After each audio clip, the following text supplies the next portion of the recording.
ಪರಿವರ್ತನೆಯನ್ನೇ ಮಾಡಿಬಿಟ್ಟಿದ್ದರು. ಅಂದು ಹೋರಾಡಿ ಒಡೆಯನ ಪಕ್ಷಗಾಗಿ ದುಡಿಯೋಳು ಈ ನಿರ್ಣಯದಿಂದಲೇ ನಾನು ಹೊರಟು ಬಂದವು. ಆದರೆ ನಮ್ಮ ನಿರ್ಧಾರವೇ ತಪ್ಪು. ಈ ಬಗೆಯ ಅರಿವು ನಮಗೆ ಮೂಡುವ ಹಾಗೆ ಕದಂಬ ಕಾಂತಾರ ಇಂದಿನ ದಿನ ತೆರೆದು ಕಾಣಿಸ್ತಾ ಇದೆ. ಸಂಚರಿಸುವ ಖಗಮೃಗಗಳಲ್ಲೂ ವಿರೋಧ ಭಾವ ಇಲ್ಲ. ಜಾತಿ ವಿರೋಧದಿಂದ ಒಂದರೊಡನೊಂದು ಹಾಯ್ತು ಹರಿದು ತಿನ್ನಬೇಕಾಗಿದ್ದಂತಹ ಮೃಗ ಪಕ್ಷಿಗಳಾದರೂ ಪರಸ್ಪರ ಸಂತೋಷದ ಸೌಹಾರ್ದದ ಕೆಳಕನದ ಜೀವನವನ್ನು ಇಲ್ಲಿ ನಡೆಸ್ತಾ ಇವೆ.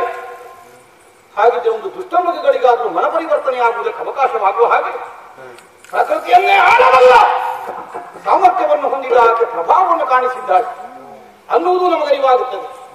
ಆದರೆ ಮನನಶೀಲರು ನಾವು, ಸಾಧನಾಶೀಲರು ನಾವು ಅನ್ನೋ ಹಾಗೆ ಎದೆಯುಗ್ಗಿಸಿ ಬೀಗಿದ ನಮಗೆ ಕಚ್ಚಿ ಕೊಡು ಕಡಿ ಕೊಲ್ಲು ತಿನ್ನು ಇದನ್ನು ಬಿಟ್ಟರೆ ಬೇರೆ ವ್ಯವಹಾರವೇ ಇಲ್ಲ ಅಂತ ಬದುಕುವಂತಹ ಬಗೆಯೇ ಶಾಶ್ವತವಾಗಿ ಹೋಯ್ತದೆ. ಸಲ್ಲದು. ಆಕೆಯನ್ನು ನೋಡಿದಾಗ ನಮ್ಮ ಮನಸ್ಸಿಗೆ ಏನಾಗುತ್ತದೆ ಅನ್ನುವುದನ್ನು ಪ್ರತ್ಯಕ್ಷವಾಗಿ ಅನುಭವಿಸಬೇಕು. ಚಂಡಮುಂಡರಿಗೆ ಕಾಣಿಸಿದ ಹಾಗೆ ಕಾಣಿಸ್ತಾಳು, ಅಲ್ಲ ಬೇರೆ ಸ್ವರೂಪವೂ ಆಕೆಗಿದೆ ಅನ್ನುವುದರ ಪರೀಕ್ಷೆ ಆಗಬೇಕಾಗಿದೆ. ಬೆಳಕಿನ ಮೂಲವನ್ನು ಹಿಡಿದು ಹೊರಸುತ್ತ ಮುಂದುವರಿಯೋಣ.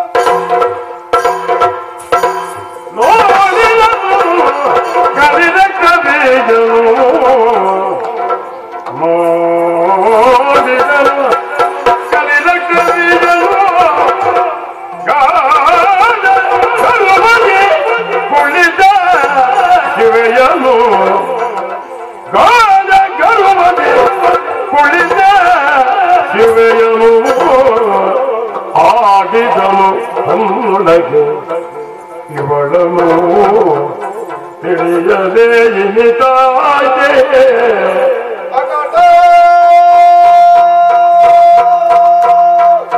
ಮನರೇನಿನಗದ ಸುಂಬರ ಕೂಡೆ ಮಾಜಯ ಆದಿ ಬಂದಿಗೆ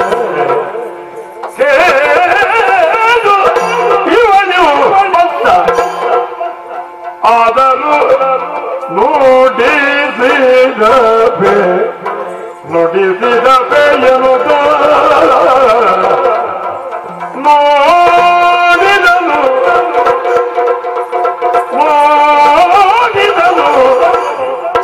ಮಾಡಿದನು ನಮನಗನ ಬೇದಿದನು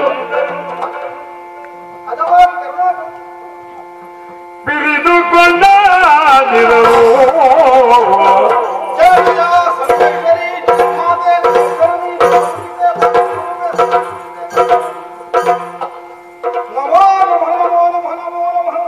ನೋಡಿದನು ಬೇದಿದನು ಕೊಂಡಾದಿರನು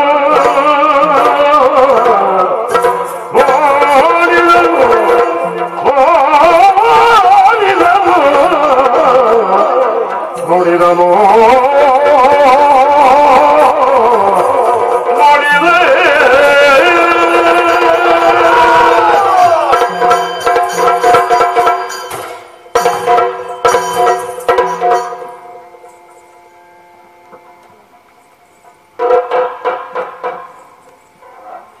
ಎಲ್ಲಿದ್ದೇನೆ ನಾನು, ಏನಾಗಿದೆ ನನಗೆ ಅನ್ನುವಂತಹ ಅರಿವನ್ನೇ ಮರೆತು ಬಿಟ್ಟೆ. ಕಾಂಚನದ ಉಯ್ಯಾಲೆಯಲ್ಲಿ ಮಂಡಿಸಿದ ಕಾಮಿನಿ ಶಿರೋಮಣಿಯನ್ನು ಕಾಣೋಣ ಅನ್ನುವ ಕಾಮನೆಯಿಂದ ಕಣ್ಣರಳಿಸುತ್ತಾ ಕಾಮನಾಂತರದಲ್ಲಿ ನಾನು ಅಲೆಯುತ್ತಾ ಬಂದ. ನೋಡಿದ್ದು ನನ್ನ ಯೋಜನೆ ಉದ್ದೇಶ ಎಲ್ಲಗಳನ್ನು ಮೀರಿ ಏರಿ ಬೆಳೆದು ನಿಂತಹ ಆಕೆಯನ್ನು ಕಂಡೆ. ಪೂರ್ವಕಲ್ಪನೆ ಇತ್ತು ನಮಗೆ.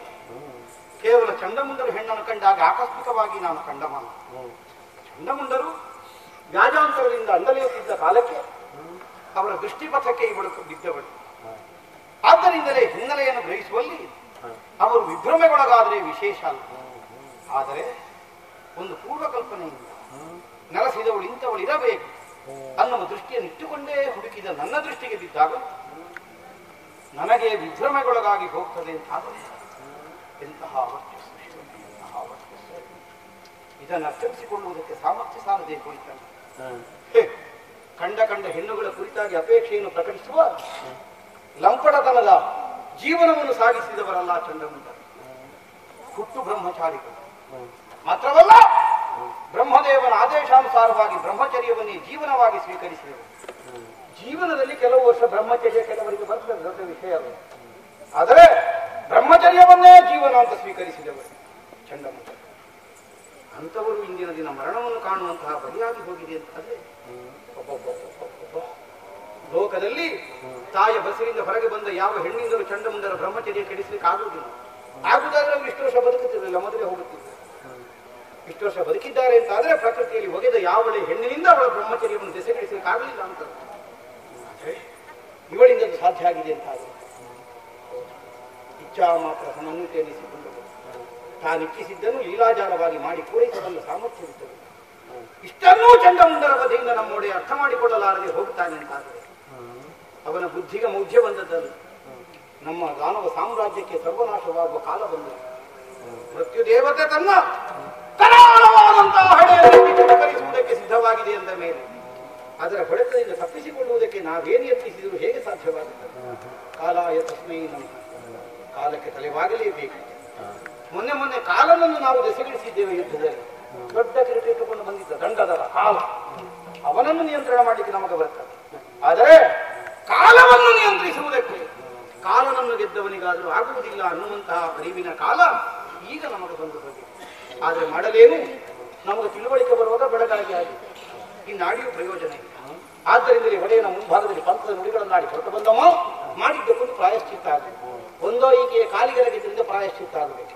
ಅಲ್ಲ, ಈ ದೇಹ ಸಹಿತವಾಗಿ ಪ್ರಾಣವನ್ನು ಉಳಿಸಿಕೊಳ್ಳುವುದಕ್ಕೆ ಅರ್ಹತೆ ಇಲ್ಲದವರು ನಾವು ಅನ್ನುವುದನ್ನು ಇವಳು ಪರೋಕ್ಷವಾಗಿ ಘೋಷಿಸಿದ ಮೇಲೆ ಅವಳ ಕಾಲಬುಡದಲ್ಲಿ ನಮ್ಮ ಪ್ರಾಣವಾದ ಸಮರ್ಪಣೆ ಆಗಬೇಕು. ಈ ನಿರ್ಣಯದಿಂದ ಹೊರಟು ಬಂದವೋ ಯಾವ ಕಾರಣಕ್ಕೂ ಹೆಜ್ಜೆಯನ್ನು ಹಿಂದೆಗೆಯುವುದಕ್ಕಿಲ್ಲ. ಅಡಿಗರಾಗಿ ಅನುಗ್ರಹವನ್ನು ಸಂಪಾದಿಸುವಲ್ಲಿ ಮೊದಲ ಯತ್ನ, ಆಮೇಲೆ ಕೊನೆಯ ಯತ್ನ. ಮುಂದುವರಿಯೋಣ.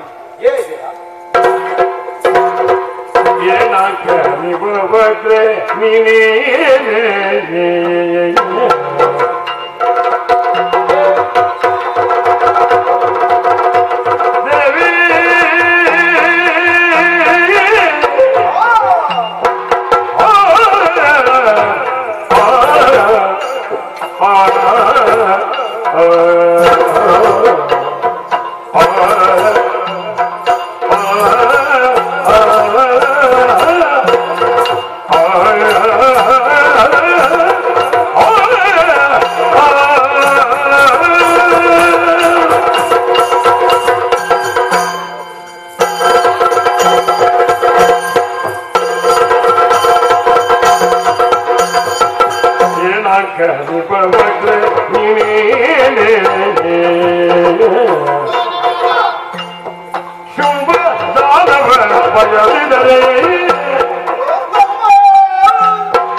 ಇಂತಹ ಸೌಭಾಗ್ಯವನ್ನು ನಮಗೆ ಒದಗಿಸಿಕೊಟ್ಟೆಯಲ್ಲ.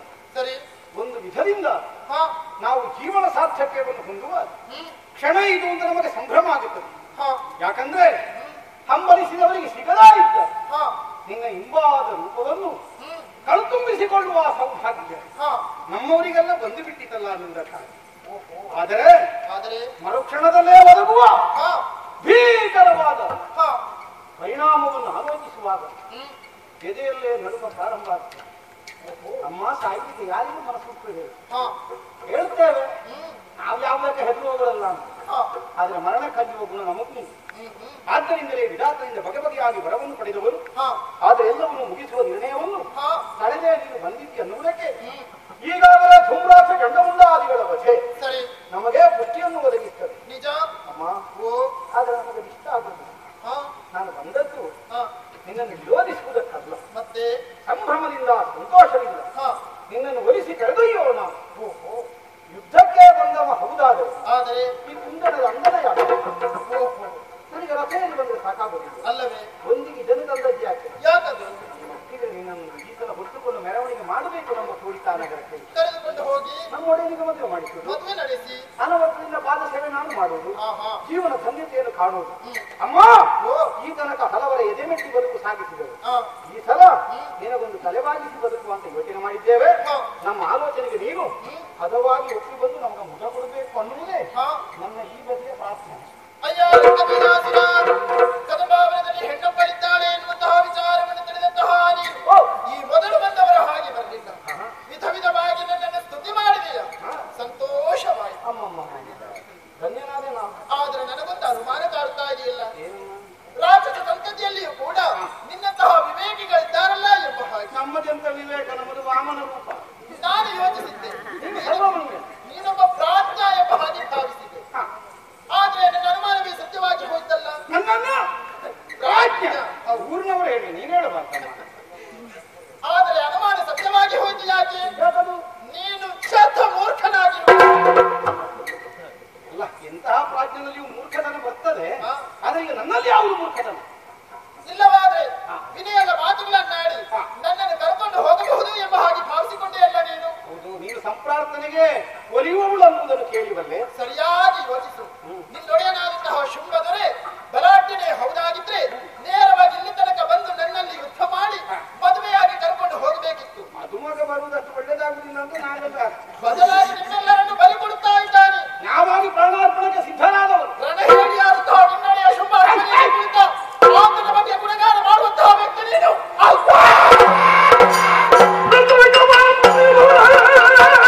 ಕಾಲಿಗೆ ಬೆಟ್ಟಾಡೋ ಸೈಡು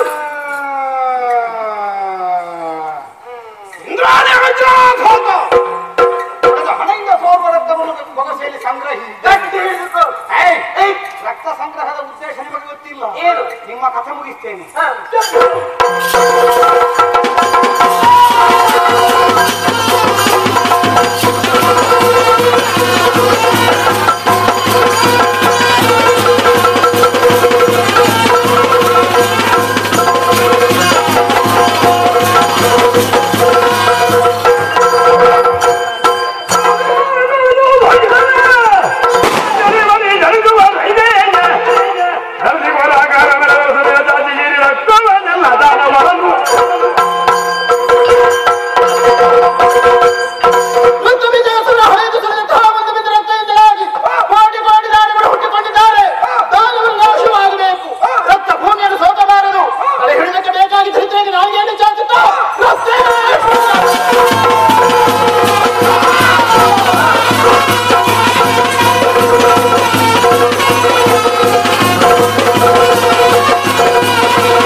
ರೂಪಿಗೆ ಕವಟಿಗೆ ಮದವು ಕದಾಗಿ ಕದ